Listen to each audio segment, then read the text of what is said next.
प्रजनन के मौसम में ये अपने आसपास मौजूद हर चीज को बढ़ा चढ़ा कर देखता है। हार्मोन्स में आए बदलाव की वजह से ये सुपर गॉसहॉक बन गया है।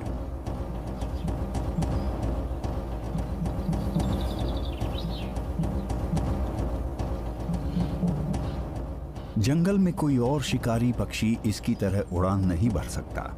ये अपने पंखों को चोट पहुंचाए बिना टहनियों के बीच से उड़ान भरता है, क्योंकि ये लकड़ी की इस भूल भुलैया के चप्पे चप्पे से अच्छी तरह वाकिफ है जहां ये शिकार कर रहा है।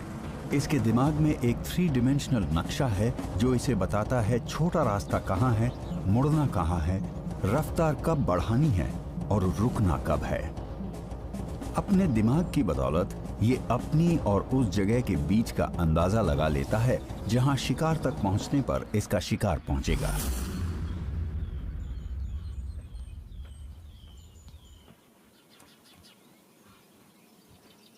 गॉसहॉक्स हमेशा तेजी से शिकार करते हैं और उनकी सबसे बड़ी काबिलियत है हमला करते हुए ऐन मौके पर अपनी रफ्तार बढ़ा लेना।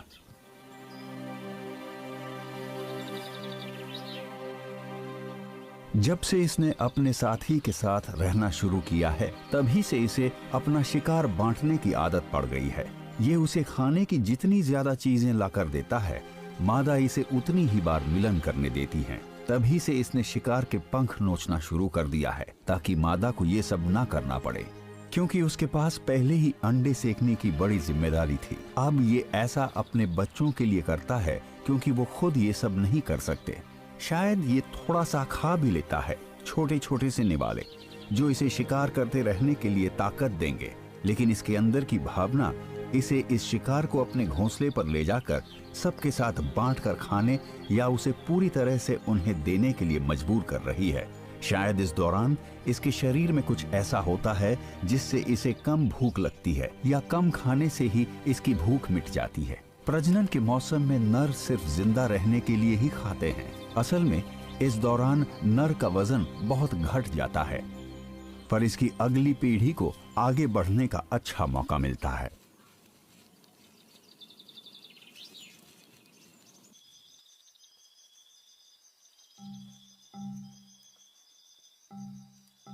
मकड़ियां भी प्रजनन करती हैं जब उनके खून में वो हार्मोन्स बनने लगते हैं जिससे उनकी भूख मर जाती है,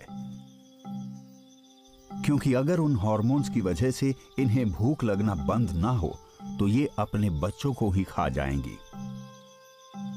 अगर हम उन चीजों का अध्ययन कर सके तो शायद हम इंसानों में मोटापा खत्म कर सके। हालांकि इससे ज्यादा अच्छा होगा शारीरिक कसरत करना। हैरानी की बात है कि मकड़ियां हिलती नहीं है, बिल्कुल भी नहीं, लगभग अपनी पूरी जिंदगी में कभी नहीं, सिवाय उन 2-3 घंटों के जो उन्हें जाल बुनने में लगते हैं।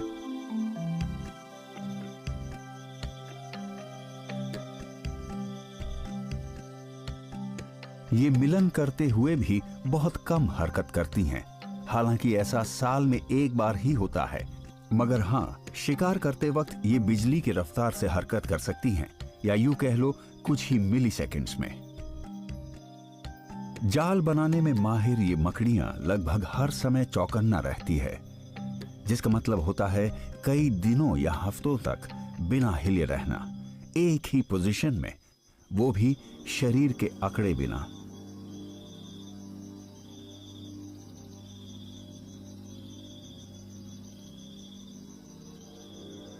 मगर फिर भी ये बिना हरकत किए 1 मिली सेकेंड में हमला कर सकती हैं।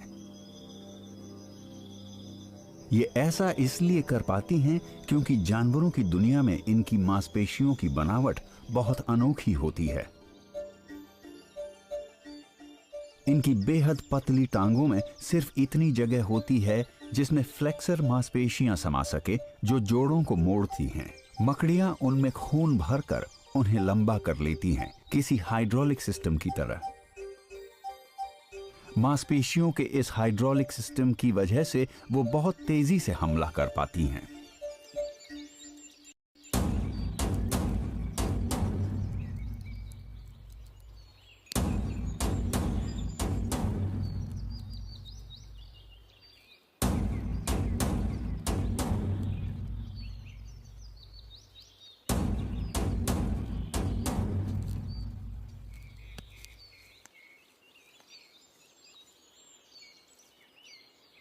मकड़ी को अपने जाल पर एक जोरदार झटका महसूस हुआ। उसके कमाल के रिफ्लेक्सेस ने हमले को वक्त रहते रोक दिया। इसे हालात का अंदाजा लगाना होगा। उसके जाल में आए तनाव से मकड़ी को पता चलता है कि उसके जाल में फंसने वाला शिकार काफी भारी है, जिसका मतलब है कि वो ताकतवर भी है। कोई कदम उठाने से पहले मकड़ी को पक्का करना होगा कि जाल में जो भी फंसा है वो बेबस हो जाए। शिकार भी समझने की कोशिश कर रहा है कि क्या हुआ है। इसे नहीं पता कि इसके साथ क्या हुआ है, पर इसे कुछ नजर आया है जिससे ये डर के मारे जम गया है। लगभग 1 मिनट बाद ये बहुत ध्यान से बच निकलने की कोशिश करता है।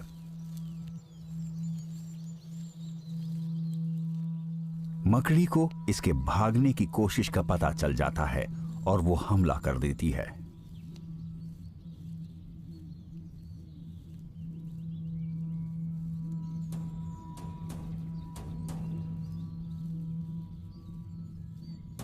इस तरह की मकड़ियां 3 चरणों में हमला करती हैं। सबसे पहले ये पक्का करती हैं कि ये अपने से ज्यादा ताकतवर शिकार से नहीं उलझेंगी, और इसका पता लगाने के बाद ये शिकार को लपेटना शुरू करती हैं, पर हमेशा सुरक्षित दूरी बनाए रखती हैं ताकि कोई अनहोनी ना हो। ये बहुत बड़ी मात्रा में तरल रेशम बनाती हैं जो हवा के संपर्क में आते ही ठोस हो जाता है। इसे पक्का करना होता है कि इसका शिकार आजाद ना हो जाए, और सबसे ज्यादा जरूरी, बेबस होने के बाद वो अपना बचाव ना कर सके।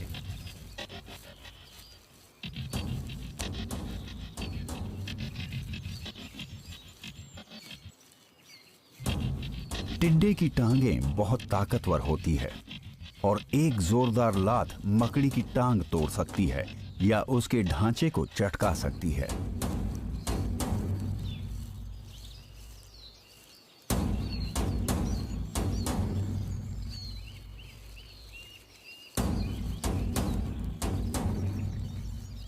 अपने शिकार को लपेटने के बाद मकड़ी तीसरे चरण का काम शुरू करती है। ये अपने शिकार को अपने ग्लिसराइड से काटती है और उसमें जहर छोड़ देती है। अगर इतना बड़ा शिकार जल्दी मर जाए तो ये मकड़ी के लिए अच्छा होगा, इसलिए नहीं कि ये अपने शिकार को दर्द नहीं देना चाहती, बल्कि किसी खतरे से बचना मकड़ी के लिए ही फायदेमंद है, और इसलिए भी कि उसका खाना जल्दी पचने के लिए तैयार हो जाए।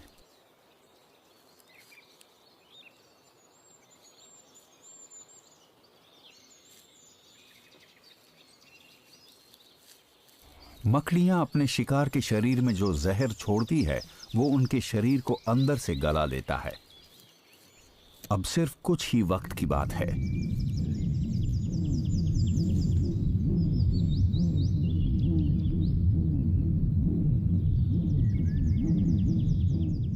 मकड़ियों के पास खाना चबाने के लिए दांत नहीं होते, इसलिए वो अपने शिकार को पीती हैं।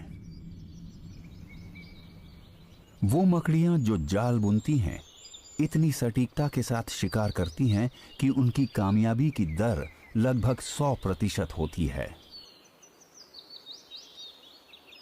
जो भी जीव मकड़ी के जाल से टकराता है, चाहे वो कोई कीड़ा हो या कोई और मकड़ी या कोई छोटा मेंढक हो या कोई हमिंग बर्ड, अगर वो चिपचिपी रेशम की पकड़ से खुद को छुड़ा नहीं पाते तो उन्हें गला दिया जाता है। अच्छी बात यह है कि मकड़ियों की काबिलियत उनके छोटे जाल तक ही सीमित है।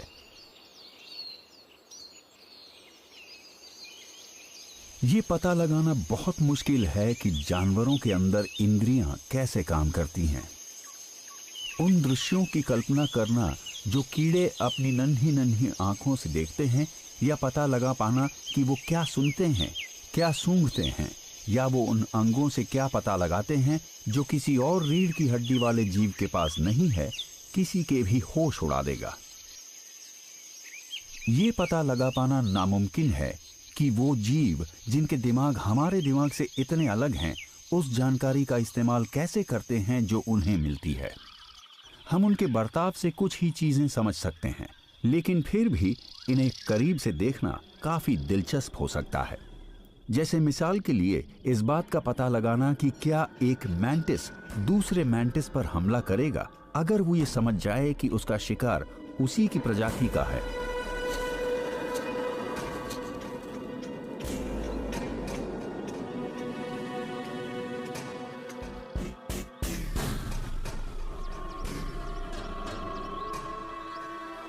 क्या ये विशाल अफ्रीकन स्टिक मैंटिस जानता है कि ये एक नन्हे बॉक्सर मैंटिस को खा रहा है?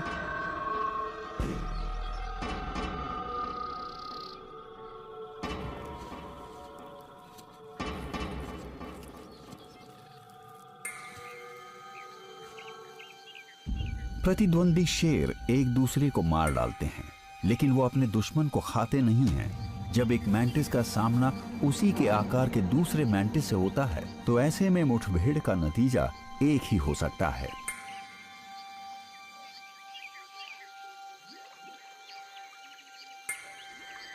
इनमें से कोई एक दूसरे को खा जाएगा। अपनी ही प्रजाति वाले को खाना मैंटिस के लिए कोई अजीब बात नहीं है और ना ही शेरों के लिए है, लेकिन एक शेर के दिमाग में यह होता है कि उसे वही चीज खानी है जिसका उसने पहले शिकार किया है, ना कि जिसे इलाके पर कब्जा जमाने के लिए मारा है।